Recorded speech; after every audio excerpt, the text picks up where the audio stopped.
Queridos irmãos, que a graça e a paz do Senhor da missão esteja com cada um de vocês. Nós estamos aqui para a segunda aula do mini curso de missões, todos os povos na mira de Deus. Hoje nós vamos falar sobre a geografia bíblica de missões. O texto que nós vamos usar está no livro de Atos, no capítulo 1, no versículo 8. Mas antes da gente fazer a leitura, eu vou pedir a você que ainda não é inscrito no nosso canal, que se inscreva e que também ative o sininho para que você esteja sempre por dentro do conteúdo que vamos publicar no canal. Agora que deu o recado, nós vamos fazer a leitura do livro de Atos, no capítulo 1, no versículo 8, em que a palavra de Deus diz assim: Mas vocês receberão poder ao descer sobre vocês o Espírito Santo, e serão minhas testemunhas, tanto em Jerusalém, como em toda a Judéia e Samaria, e até os confins da terra. O texto da palavra de Deus que eu li é da Nova Almeida Atualizada. E nós vamos meditar nesse texto, nós vamos tentar destrinchar. Mas antes a gente tem que fazer um questionamento.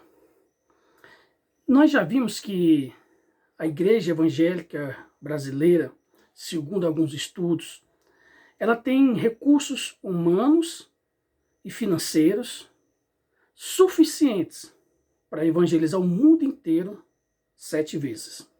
Detalhe, somente a Igreja Brasileira tem os recursos humanos e financeiros suficientes para evangelizar o mundo. E outro detalhe, 7 vezes. Por que da omissão? Jesus nos mandou contar as boas novas de salvação a todas as nações, a todos os povos, a todas as etnias, pregar o evangelho no mundo inteiro. Mas nós não temos feito isto. Por que nós que temos a melhor notícia do mundo somos tão demorados em contá-la aos outros? Eu tenho pensado e compartilhado em alguns lugares pelo menos 2 razões o porquê da omissão. A primeira é que talvez pensemos que estamos evangelizando quando de fato não estamos. É aquilo que Spurgeon já dizia, que em vez de alimentar as ovelhas, estamos entretendo os bodes. Haja vista sermos igrejas tão envolvidas com eventos e esquecemos de relacionamentos de discipulado. A segunda razão que tenho pensado é que talvez ainda nem conhecemos de fato o Evangelho, porque é impossível alguém conhecer o Evangelho e não querer compartilhar o Evangelho. Bom, existe uma preocupação muito grande. É uma preocupação e uma responsabilidade que eu quero expor. Primeiro, a preocupação. Cada um prestará contas se e de como pregou o Evangelho aos perdidos. Essa é a preocupação.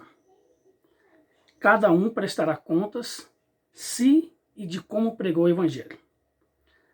Agora vem a responsabilidade. Nós não podemos nos calar acerca do Evangelho. Não podemos sonegar às nações o Evangelho. Tal atitude seria um ato de oposição a Cristo. Porque quem ama Cristo, obedece a Cristo, logo significa que vai se submeter à grande comissão e não à grande omissão. Mas vamos avançar. A grande comissão ela está registrada nos 4 evangelhos, Mateus, Marcos, Lucas e João. E nos evangelhos, a grande comissão ela é apresentada como uma ordem. Não é uma alternativa, não é uma opção, é uma ordem. Mas quando a gente vai para o livro de Atos, mais precisamente no capítulo 1, versículo 8, que é o texto que nós lemos, nós vamos ver que a grande comissão ali não é uma ordem. e muito menos uma opção, uma alternativa. Na verdade, em Atos 1:8, missões é uma declaração indicativa. O que quer dizer isso? Que quando eles recebessem o Espírito Santo, receberiam poder e automaticamente seriam levados a testemunhar Cristo. Ou seja, enquanto que nos evangelhos, missão, fazer discípulos para Cristo, é uma ordem, em Atos, é uma evidência da ação do Espírito Santo na vida da igreja. Isso quer dizer o quê? Que após serem cheios do Espírito Santo, os discípulos iriam ser levados a testemunhar a fé em todos os lugares do mundo. Bom, o que a gente vê é que o evangelismo moderno, ele tem ensinado assim. Jesus te ama, vamos à minha igreja? O evangelismo bíblico é o quê? Arrependa-se dos seus pecados. Cristo morreu na cruz por você. Creia nele e será salvo. Claro que ir à igreja, fazer parte de uma comunidade local é muito importante, porque nós não somos simplesmente salvos. Somos salvos para adorar, para ter comunhão com os irmãos e para servir, para servirmos uns aos outros. O Atos 1:8 está falando sobre a capacitação para missões. Está mostrando que é impossível fazer missões sem o Espírito Santo. E Atos 1:8 é o versículo-chave do livro de Atos, dos Apóstolos, que nós vamos tentar ver um pouco da geografia missionária a partir desse versículo. Nós vamos dividir nosso estudo em alguns pontos. E o primeiro fala sobre o poder para missões. Antes da gente pensar na geografia de missões, antes da gente falar sobre missões locais, nacionais, mundiais, precisamos entender o poder para missões. Porque o versículo diz o quê? Mas recebereis poder. O verbo aqui, recebereis, está na voz passiva e no plural, indicando duas coisas. Primeiro, quando mostra aqui que está na voz passiva, está querendo dizer o quê? Que este poder vem de Deus, não vem da gente. Vem do alto, vem do Senhor. E a segunda coisa é que está no plural, é para todos. O Espírito Santo não é para os pastores somente, não era somente para os apóstolos, para os evangelistas, para todo aquele que crê em Jesus Cristo, que é regenerado. Mas que poder é esse? É o poder do revestimento do alto. Não é poder humano, não é poder político, econômico, intelectual. É um poder que vem de Deus. É o poder do Espírito Santo. É o poder para missões. O Espírito Santo, alguém disse que ele é o poder secreto. Ele é invisível, mas as obras que ele realiza são visíveis, se tornam notórias. Por quê? Porque não há missões sem a presença do Espírito Santo. Não tem como fazer a obra de Deus sem esse poder. Que já nos remete ao segundo ponto, que vai mostrar que o Espírito Santo é o diretor de missões. Porque aqui diz o quê? Ao descer sobre vocês o Espírito Santo. Vocês vão receber poder ao descer sobre vocês o Espírito Santo. Aqui mostra o diretor de missões. Aqui está nos mostrando uma necessidade, que é o quê? Sem o Espírito Santo não há poder. Sem poder não há testemunho. Sem testemunho não há avanço até os confins da terra, com a palavra de Deus. O Espírito Santo, ele é o convertedor. Sem o Espírito Santo, é impossível sequer haver um convertido. Ele é o diretor de missões, ele dirige a obra missionária. Vocês lembram lá em Atos 16, do versículo 6 ao 10, que é até uma aula que nós vamos ter baseada nesse texto, quando Paulo tem a visão de um macedônio que fala, passa Macedônia e ajuda-nos. Ali eles estavam com a intenção, a equipe estava com a intenção de ir para a Ásia. E o Espírito Santo os impediu. Por algumas vezes a palavra de Deus diz ali que o Espírito de Jesus, ou o Espírito Santo, impediu eles de ir para lá. Porque quem dirige é o Espírito Santo. E o missionário precisa entender isso. Ele não é guiado pela própria vontade. Se você quer fazer a sua própria vontade na obra de Deus, você está enganado. para fazer a obra de Deus. Aliás, para começar a seguir a Cristo, para seguir a Cristo já tem que renunciar à própria vida. E para fazer a obra de Deus, você tem que renunciar a cada dia à sua vida e ser direcionado por Ele. Aqui mostra que o diretor de missões é o Espírito Santo. Ele é quem conduz a obra. Spurgeon, um pregador inglês, ele disse assim, que é mais fácil ensinar um leão a ser vegetariano do que converter um coração sem obra regeneradora do Espírito Santo. Então, nós precisamos dele. Sem ele, nós não vamos conseguir fazer absolutamente nada. A obra não vai avançar. Tudo depende do Espírito Santo. E aí, antes da gente ainda falar sobre a geografia bíblica de missões, nós precisamos pensar também na tarefa missionária. O texto ele continua dizendo que e sereis minhas testemunhas. Observe bem essa palavra, sereis. Aqui expressa muito bem aquilo que eu chamo de inevitabilidade da obra missionária. O que quer dizer?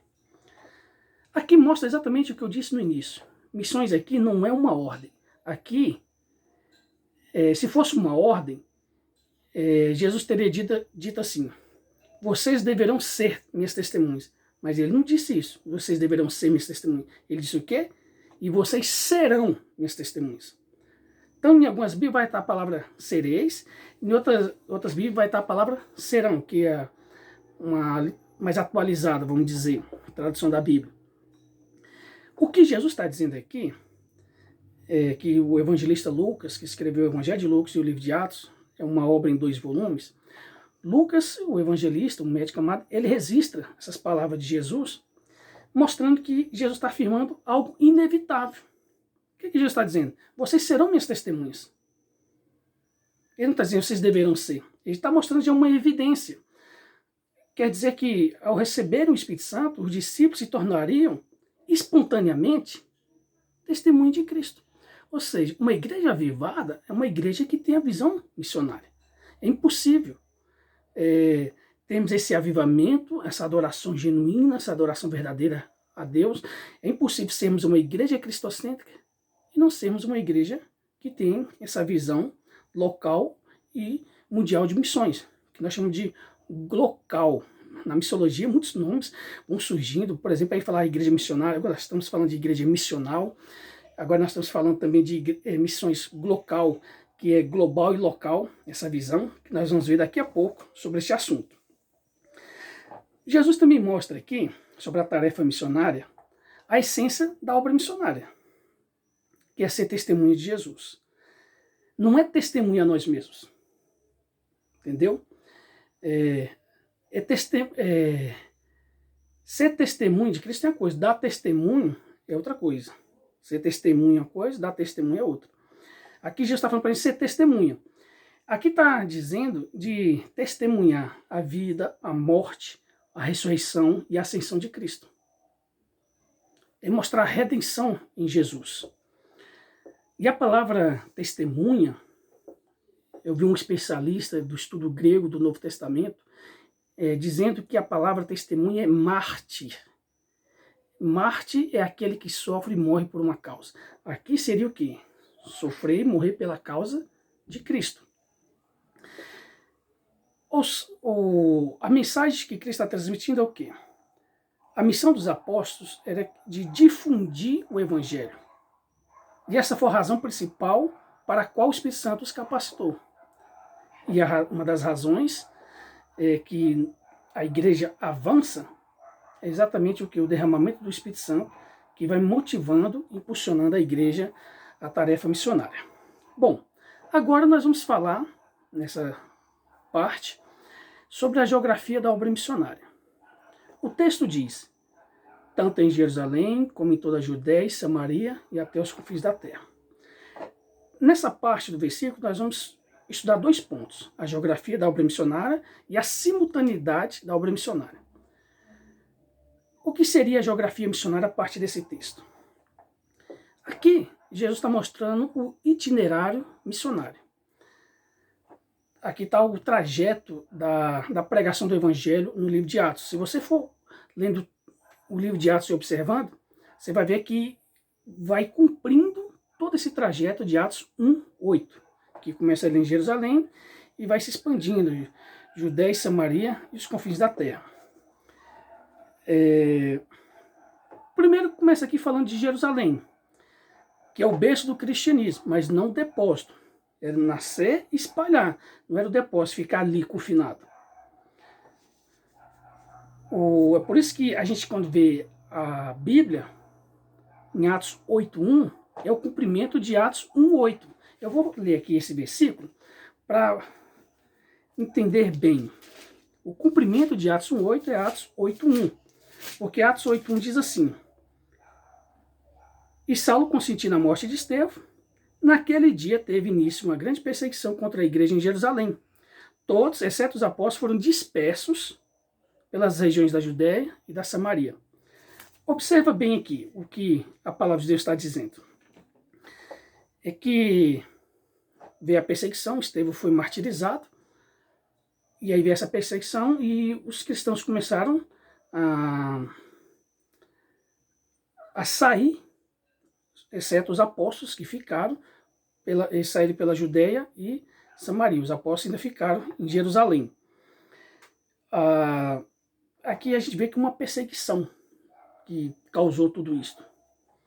Porque até então a igreja estava indo ali confinada. E a ideia era o quê? Que ela saísse, que seguisse o itinerário que Jesus apresentou.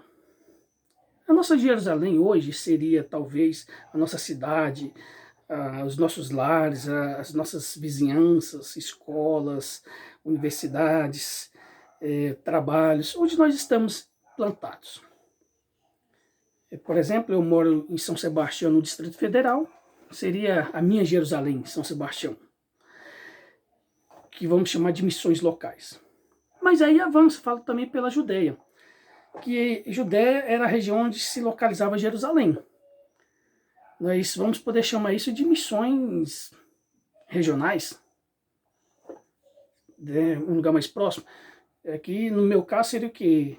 Jerusalém, São Sebastião, e o Distrito Federal seria a minha Judéia, talvez. Aí a gente avança, que vai falar aqui também em Samaria, que já é uma região que ficava ao norte. E a gente sabe que os judeus samaritanos não se davam bem. Existem muitas diferenças culturais. E aqui a gente já vê a missão nacional. Vamos chamar de missões nacionais. Já está avançando, vai até o norte. E para evangelizar os samaritanos, precisava haver o quê? O perdão entre os judeus e samaritanos, porque eles não se davam bem. É como se fosse missões no interior do Piauí, vamos dizer. Eu, aqui para mim, que estou no Distrito Federal. Piauí, que é o estado menos evangelizado do Brasil, segundo os estudos. E o segundo estado menos evangelizado é o Maranhão, que são os dois estados mais pobres da nossa federação. O Maranhão em primeiro, depois o Piauí. Vocês estão escutando um barulho ali? São os meninos brincando aqui na redondeza do condomínio. E nós vamos ver mais à frente missões mundiais, que já fala o quê? Confins da terra. Aqui trata do evangelho aos gentios. A obra vai expandindo. Vamos citar aqui o Nepal, a Índia, a Tailândia, o Camboja, o Vietnã, a China, toda a Europa. Aí você pergunta, pastor, tá, mas isso aqui é o itinerário daquele tempo. E hoje? Hoje, o nosso desafio é pregar onde tiver um coração sem Cristo. Como alguém disse, cada coração com Cristo é um missionário. E cada coração sem Cristo é um campo missionário. Não é interessante isso? Ou seja, você tem Cristo, você se converteu a Cristo, você tem Cristo no coração, você é um missionário dele, uma testemunha dele. Agora, cada coração sem Cristo é um campo missionário. Então, hoje não é nem tanto a geografia missionária nesse sentido, porque o que seriam os confins da terra para nós hoje? Mas aí o que a gente vai perceber é que, às vezes, o desafio está dentro de casa, o vizinho é na escola, no trabalho, ou às vezes é no sertão nordestino, entre os quilombolas, entre os indígenas, entre os moradores de rua, ou no outro lado do mundo, no Japão, na Indonésia e etc. E para melhorar o entendimento sobre a geografia de missões, vamos ainda observar alguns pontos nessa parte do versículo. Tanto em Jerusalém, como em toda a Judéia e Samaria até os confins da terra. Aqui, nós vamos observar que resolve dois problemas de visão. Um é o que nós chamamos de miopia. Miopia é a dificuldade de ver o que está longe. Tem muitas pessoas que têm essa dificuldade de ver de missões. Para que fazer missões na África se o Brasil está precisando? São pessoas que têm dificuldade de enxergar o que está longe, é só enxergar o que está perto. Tem pessoas que sofrem disso na obra missionária. Para quem investir no Nepal, se nós estamos precisando aqui no sertão nordestino? Ok. Mas tem um outro problema de visão, que é hipermetropia, que é a dificuldade de ver o que está perto. Já são aqueles assim, vamos evangelizar o Paquistão. Mas a pessoa, não consegue, ela vê o que está longe, mas não consegue ver o que está perto. Ah, nós temos aqui o Vale de Jequitinhonha, e a pessoa nunca se interessou pelo Vale de Jequitinhonha. O que eu quero dizer é o quê? Aquele que só enxerga distante ou aquele que só enxerga perto, é errado. Nós temos que enxergar perto e distante. Eu penso que toda igreja ela tem que ter a visão local e mundial de missões. Tem que ter a visão global e local de missões. Por isso que aqui Jesus fala, tanto em, como em, até aos. Essas expressões, essas palavras, elas vão mostrar, vão exprimir a ideia de simultaneidade. Ou seja, sincronia, tudo ao mesmo tempo na obra missionária. Jesus não está dizendo assim, ó, primeiro evangelize Jerusalém, depois terminar, evangelize Judéia, depois terminar Samaria, depois terminar o mundo. Não, Jesus não está dizendo isso. A mensagem que é transmitida aqui é um trabalho simultâneo, que é feito ao mesmo tempo em todos os lugares. O que é isso? Nós temos que ter a visão de evangelizar o Distrito Federal, o sertão nordestino, os países da Ásia, da África e etc. Ou seja, é uma visão que alcança o que está perto e alcança o que está longe. Entendeu? Não é questão de escolher perto ou distante. A questão é, podemos fazer a diferença onde estamos e também ajudar aos distantes. É o que alguns vão chamar de a diferença entre evangelismo e missões. Alguns missiólogos e missionários vão entender o quê? Que evangelismo é você pregar o evangelho onde você está. Seria missões locais. E missões seria pregar o evangelho em lugares distantes. Que já seriam missões nacionais, mundiais, por aí. Bom, eu quero aqui ir para a reta final para a gente fechar o seguinte. O que Jesus está dizendo é que devemos fazer missões locais, regionais, nacionais, mundiais ao mesmo tempo. E devemos olhar para Jesus como o modelo missionário por excelência. Ele é o missionário do Pai. A palavra missionário significa enviado. Jesus é o enviado do Pai. Ele é o missionário do Pai. E ao mesmo tempo que ele é o missionário, pregador, proclamador, ele também é a mensagem. Ao mesmo tempo que ele proclama a boa nova, ele é a boa nova, a boa notícia. Ao mesmo tempo que ele prega o evangelho, ele é, ao mesmo tempo que ele é o evangelista, ele é o evangelho, a boa notícia. E aí nós vamos observar Jesus com um exemplo de humildade, de servo, que o missionário ele é servo. Vamos ver o exemplo de sacrifício, porque missões exigem sacrifícios. Nós vamos ver ele desde a manjedoura, onde ele nasceu, a humildade, a toalha, quando ele lava os pés dos discípulos. Olha a humildade ali. Nós vamos ver a toalha e a água nessa cena. E nós vamos ver a cruz, o sacrifício dele. Missões exigem sacrifício. Um dos lemas da missão SAEM é assim, não estamos preocupados com os obstáculos e desafios que teremos de enfrentar e realizar para evangelizar vidas. Afinal, para Jesus nos salvar, custou-lhe a própria vida. E Jesus, ele pregava, ele ensinava, ele curava, e ele é muito mais que um modelo missionário. Ele é o nosso Salvador, nosso Senhor, o Messias, o Cristo, nosso Redentor. Morreu para nos salvar. E nós precisamos agirmos. Chegou a hora da igreja se levantar no poder do Espírito Santo e proclamar salvação em Jesus Cristo. Não proclamar outra mensagem, mas a mensagem exclusiva em Jesus Cristo, de vida eterna, de salvação. Nós não podemos nos atrever a descansar antes que o Evangelho seja espalhado por toda a terra. O mundo inteiro é um palco de missões. O mundo inteiro precisa ser cheio da glória de Deus através ou como evidência da pregação da palavra de Deus. Resumindo, missões é a evidência de que estamos cheios do Espírito Santo. Uma vida cheia do Espírito Santo automaticamente se torna testemunho de Cristo. Onde devemos começar, pastor? Você deve estar perguntando.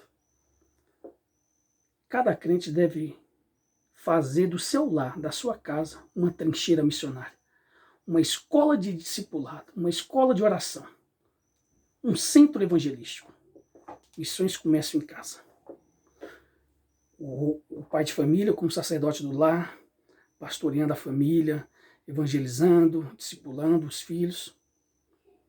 E também indo. Pode começar orando por missões, pode começar evangelizando os vizinhos, pode começar reservando uma quantia do dinheiro mensal para missões e por aí vai. Então eu quero concluir dizendo isto. O mundo inteiro é o alvo de missões e nós devemos levar essa palavra aos perdidos. Vamos orar? Pai, nós somos gratos ao Senhor, porque a Tua palavra chegou a nós e ela veio de maneira tão poderosa que nos transformou e dirigiu o nosso coração a Ti. Nós Te bendizemos pela alegria da salvação e entendemos que sem o Teu Espírito somos incapazes de trabalhar na Tua obra e é por isso que Te pedimos, para que o nosso coração seja sensível à voz do Teu Espírito, para que sejamos conduzidos pelo Senhor e assim possamos fazer a obra para o louvor do Teu santo nome. Abençoe-nos, ó Deus, neste momento, em nome de Jesus. Amém. Irmãos, obrigado, Deus abençoe e até a próxima aula, assim querendo Deus. Fique na paz do nosso Senhor e Salvador Jesus Cristo. Obrigado.